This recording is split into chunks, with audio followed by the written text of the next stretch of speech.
اگر I am F آپ کو نہیں قسط دیتا ہے، پیسے نہیں دیتا ہے، کیونکہ 30 جون تک جو آئی ایم ایف کا پلان سامنے آیا ہے اس پلان کے مطابق پاکستان کا نام نہیں ہے کہ پاکستان کو کوئی پیسے دینے ہیں نہیں دینے ہیں، اس میں نہیں ہے، اور کچھ ہی دن باقی، ایک ہفتے کا ٹائم باقی بچ چکا ہے. تو اس کے بعد ڈونلڈ بلوم صاحب نے کہا تو اسلام آباد کی اسٹریٹجی کیا ہوگی اگر ہم آپ کو آئی ایم ایف قسط نہیں دیتا ہے تو پھر واٹس یور نیکسٹ پوائنٹ، کیا ہے آگے نیکسٹ آپ کا؟ تو آپ سے کہتے ہیں پھر ہم اپنے پلان بی کی طرف جائیں گے. ڈار صاحب ہمارے پاس پلان بی موجود ہے.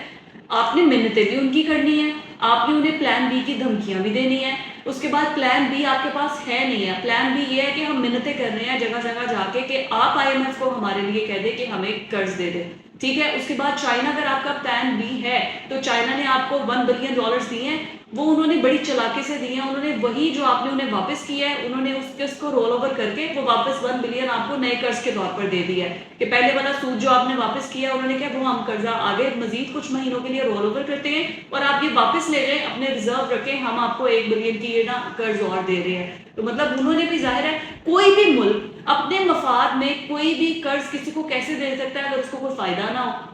لیکن ہمارے ملک کے اندر ہمارے پاس پلان بی موجود ہے. سب سے پہلے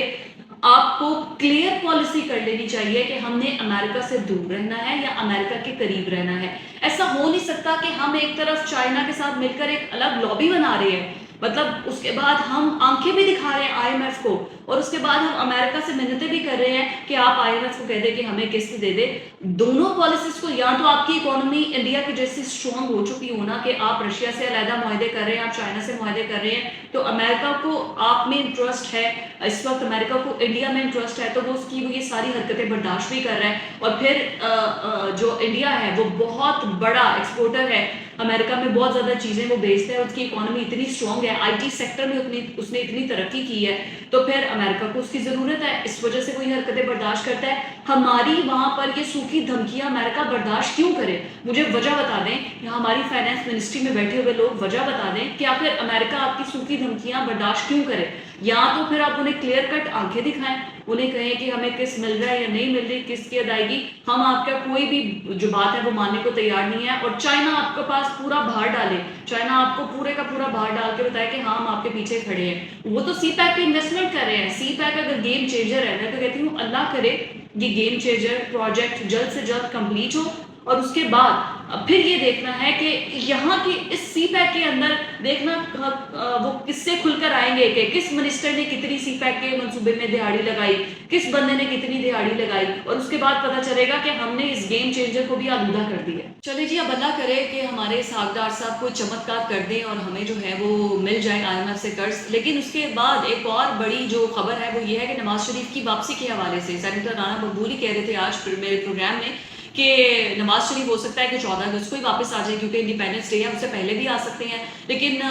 کوشش تو یہی ہے جو بنائی گئی ہے پوری اسٹریٹجی کے، وہ 14 اگست کو آئیں گے اور اس کے بعد وہ اپنے ساتھ بہت سی خوشخبریاں لے کر آئیں گے، پورا پلان وہ لے کر آئیں گے، کیونکہ ووٹ بینک اس وقت نواز شریف کا ہے. پیپلز پارٹی اور نواز شریف میں پہلے ہی علیحدگیاں ہو چکی ہیں کیونکہ سب کو پتا ہے کہ اینٹی عمران بیانیہ تو چلے بکے گا ہی بکے گا، اینٹی پیپلز پارٹی بیانیہ کا بھی ووٹ نون لیگ کو پڑے گا، ادھر سے پیپلز پارٹی کا اینٹی نون لیگ کا ووٹ بھی پیپلز پارٹی کے ووٹ بینک میں جائے گا. تو اب انہوں نے راہیں جدا کر لی ہیں. 1.5 سال آپ لوگوں نے مل کر منسٹری کی ہے، آپ لوگوں نے راج کیا ہے ان جماعتوں نے مل کر، اور اس کے بعد الیکشن سے کچھ عرصہ پہلے 2-3 مہینے پہلے اب وہ کہہ رہے ہیں جی ہم دوبارہ سے سیاسی حریف بن جاتے ہیں. ظاہر ہے الیکشنز بھی تو لڑنے ہیں. اب نواز شریف کی واپسی بتائے گی کہ پاکستان کے اندر کوئی معاشی اسٹیبلٹی آئے گی یا نہیں آئے گی، کیونکہ اس وقت لوڈ شیڈنگ کا عذاب ہے، ہمارے پاس گیس بحران کا الگ عذاب ہے، مہنگائی آؤٹ آف کنٹرول ہے، ہمارے پاس پیٹرول کی پرائسز بہت زیادہ ہائی انکریز ہو چکی ہیں، آٹا، گندم، اشیاء ضروریہ، مطلب ہر چیز آپ جس کو پکڑے وہ بہت زیادہ مہنگی ہے.